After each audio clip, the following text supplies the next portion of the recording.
3 tactical talents. To make this card, you just need Pot of Greed, Forceful Sentry, and a sprig of Change of Heart, and activate Polymerization, and bam, you get the prodigy child of all 3. Now, being 2020 Yu-Gi-Oh! Still have to slap on the label of hard once per turn and must put a condition on top of that. Hey guys, it's Tom Box. It's been a while since we've done a card discussion, but with a card like 3 tactical talents, I think we should jump in. Let's start with when it's going to be released in Rise of the Duelist. Seems like we're getting a lot of retrained ban cards these days. Looking at the first one of Lightning Storm, combining Harpy's Feather Duster with Lightning Vortex, jamming them together. One was not even limited, the other of course is banned in TCG, and now you have Lightning Vortex. Looking into this one, in Rise of the Duelist, we have 3 tactical talents, name pending. Card text states you can only activate 1 card with this name per turn. That's the hard AOPT label. And if your opponent activates a monster effect during the main phase of this turn, activate one of these effects. Oh wow. Draw 2 cards, Pot of Greed. Take control of 1 monster your opponent controls until the end phase. Change of Heart. And look at your opponent's hand, and if you do, shuffle 1 card into the deck. Okay, so you got Forceful Sentry. Alright, all 3 of them are banned cards now. Except that now you have a condition. Your opponent must activate a monster effect during your main phase. So in other words, you only get this use if, well, your opponent activates a monster effect. So is this good going first or second? I'd say it's good for both. Before we get into the application of the card, I kind of want to break down the design of this card. What's the purpose of giving us something so broken? Is it broken? 3 broken cards combined doesn't necessarily mean it's broken completely, but it is definitely a game changer. I would say it's along the lines of Ash Blossom Joy Spring being introduced into the game, Call by the Grave being introduced to the game, and Evenly Matched. Those 3 cards, they completely shifted Yu-Gi-Oh! To a different sense because they were just game changers. People who were playing within their comfort zone, people were like splashing their entire board out only to potentially get stunned out because they weren't used to getting their searches getting blocked out, they weren't used to getting their hand traps blocked out, and the other one is that they weren't used to getting their whole board wiped because they decided to build an entire board. So those are 3 game changers. This is likely going to be another one of those game changers, and I dare say probably is going to be a secret rare in Rise of the Duelist when it comes out in TCG, and likely going to be the Starlight Rare candidate for TCG as well. That's just my prediction right now. But ultimately, what is the goal of designing such a card that's so powerful? Well, let's look at the condition first. The condition requires your opponent to activate a monster effect. So that's a really strict condition because it relies on your opponent doing something very specific, namely a monster effect activating during the main phase. Okay? And that means you're not exactly in control of this particular card effect, which is something I would say is a pretty tight condition. But at the same time, it's one of the easiest conditions in modern day Yu-Gi-Oh! Because everyone plays with monsters and most monsters have some sort of effect. And you build a board, you're relying on monster effects to stun your opponent out by activating Omni Negation, Spell Negation, Monster Negation. Even within that realm, this is still a very powerful card. If your opponent only has monster-based negation, you can use it to steal your opponent's monster the moment they use their card, and there's no restriction on that monster either. And come to think of it, the card doesn't even target your opponent's card. When you steal their monster, you just take whatever you want. That is what I find the most scary. More so than the draw 2 cards, more so than looking at your opponent's hand and perhaps shuffle a card back. I know that card's pretty bad too because it's a Chaos Dragon Levianeer with, you know, looking at your opponent's hand. Yeah, that's pretty busted. But at the same time, I think taking control of your opponent's monster without targeting, that is going to be one of the bigger game changers and makes people think twice before they don't set up spell negations, because now spells are an absolutely big threat that you'll have to address. And this is probably to promote more people to play more spells and traps to handle these kinds of cards. I think having counter traps is going to be a bit more important to stun out cards like these ones. But how good is this card when you use it to go first or go second? Is it worth playing in the main deck? I would say so. Is it worth playing in the side deck? Absolutely. Why would you not play this card, especially when you need to break a board? Most boards that need to be broken, they are not reliant on the back row, they're reliant on the front row, and the moment they activate one, the scariest part of this card is still probably going to be take control of your opponent's monster, since it's not targeting. You get to steal, which is more powerful than Change of Heart if you actually look at it that way.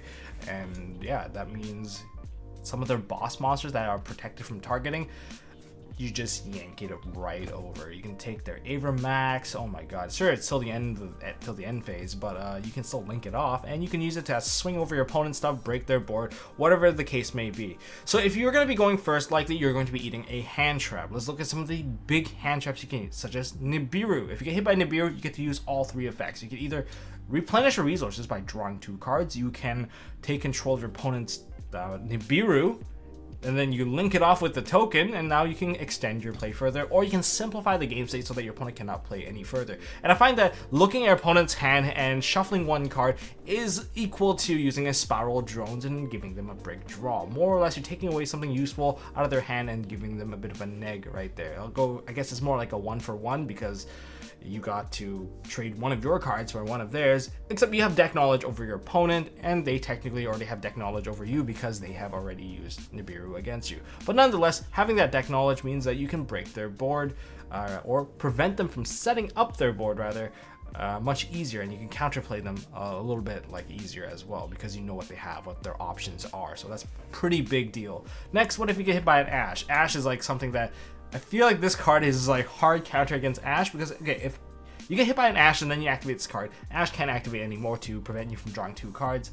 But the second thing about this particular card is that they're down 1 card, you activate to draw 2 cards, you get a +1 after they down 1 card. Or you can make it worse for them. Remember, some combo decks, they strive on surviving the 1 hand trap, but if you have 2 hand traps, the game's basically over for them. This one lets them take 1 of those cards out, so then you can full combo anyway. And when you take that card out of their hand, again, you now have deck knowledge. You build your board differently to counter them. So this is definitely one of those big game changer card. Very broken, I would say. I'm not sure if it's going to survive the ban list. Probably will. It's probably going to reshape Yu-Gi-Oh! As it is. And I think the game will maybe focus on having stronger spells and traps, because I know spells and traps have been in the decline for a very long time. It has to be completely broken to be used, and it seems like they need some cards in the game to kind of do something like that. Okay, other hand traps. What if you hit by a draw and lockbird? Then you just don't have the drawing effect anymore, but you can still simplify the game state. Or you can take control of your opponent's monster, maybe. Well, if they don't have one, then yeah, you can just rip a card out of their hand and set up whatever that you need to keep yourself alive. Because the worst thing is getting hit by a hand trap and not knowing the deck that your opponent is playing, and you don't have the proper counter with whatever that you have left over. So this is giving you a bit of insurance, you can say. And if you get hit by, say, a D-shifter, kind of same idea. You can either +1 card, or you can 1-for-1 your opponent and simplify the game state. And putting your opponent down to 3 cards is very similar to hitting them with a Chaos Dragon and the Veneer, and you hit them with also a Darkest Diablos, putting them down to 3 cards. And it's very difficult to play out of 3 cards if you set up like 1 or 2 negates. 1 or 2 negates is enough to take care of those kinds of boards anyway, and it's still worth it even if you have to commit permanent resources that you can't recover later on. And for other, I guess, another cards you can activate, Gizmek.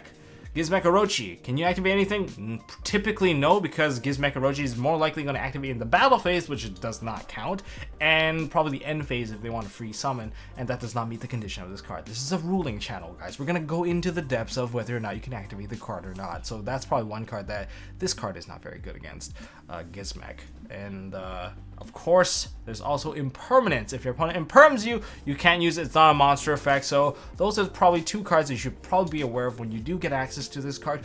Don't misplay. I'm just making it so that I don't have to make a future ruling video on this, but it's still likely going to happen in the future anyway, because people get too excited when they get such a powerful card in their hand. They can't handle the power, and therefore they play it wrong.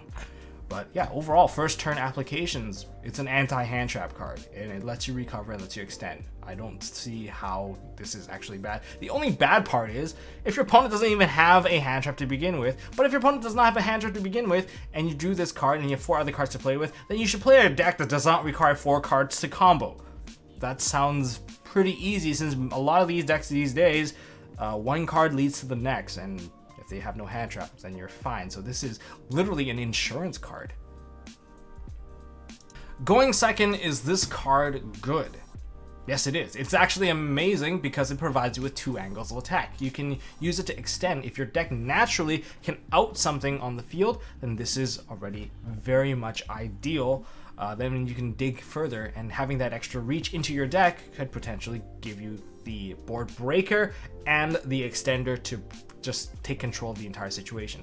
Otherwise, if after you bait out, say, a single use negation, say cards like Appaloosa or Borreload Savage, or any of those cards that have one-time negation against you, then you can just play this card and just take control of the situation, and you get to steal the monster that it's in question. So if you take an Appaloosa, the remaining negation on it is now for you to use, and then you can probably link off the body because you no longer need the body anymore, or you just don't want to return it to your opponent, or you can give it back to them at 0 because now it's a liability and they probably don't want that. Otherwise, you can take the Borreload Savage, or you can take one of their biggest beat sticks because you'll take their monster, break another piece of the board, and then continue off your combo in main phase 2, which perhaps might extend the game of Yu-Gi-Oh! Beyond the typical, oh, turn 3, if I have no control, basically the game is over. Games don't usually last more than, say, 5 turns. 5 turns, that's already like late game for us. And that's why I think it's very important that, hey, yeah, this card is likely going to be among the top candidates of spells to negate, and it's probably going to want to make people put spell negation up within the range of cards that you want to negate, namely Dark Ruler No More, a card that you want to stun out, because that's why people would put in Imperial Order, Anti-Spell Fragment to prevent that card from landing. There's also Lightning Storm, same idea, because my whole board can get wiped. People are putting their monsters in defense position. Now, if you put this card into the game as well, people are going to think twice before wasting a hand trap on you and then only letting you plus further. I know people are going to get out of their comfort zone the moment this card is released, because it's going to be probably one of those high tier access cards anyway, and it's going to be pretty pricey at first, so only a select few people will have it in your community, and once they have built up their entire set, eventually everyone else will have it and will get used to it. But the moment we have it, everyone's just going to complain that, oh my god, my board got broken because they had the expensive card. It's just typical Yu-Gi-Oh stuff. But that's my initial reaction to this particular card. Some of the applications that you guys may see, it's probably one of the best going second cards out there, and even for a going first card, if you expect people to hand trap you, this is probably going to lower the value of most hand traps after you're able to recover additional cards against your opponent. So that's all I got to say about this card. Get ready to change the game, everybody. And what are your thoughts about Yu-Gi-Oh! Combining multiple broken cards into one, adding a condition and slapping and releasing it to us? What other variations might we see in the future? Leave it down in the comment section below. What are crazy combinations you guys can come up with? And if you guys like this video, hit the thumbs up. If you guys want to see more stuff from MST.TV, hit the subscribe, ding notification bell. Really helps out the channel. I really appreciate you guys for sticking around. And until next time, don't forget to hold on to MST.TV. Got more amazing Yu-Gi-Oh! Content coming up for you guys.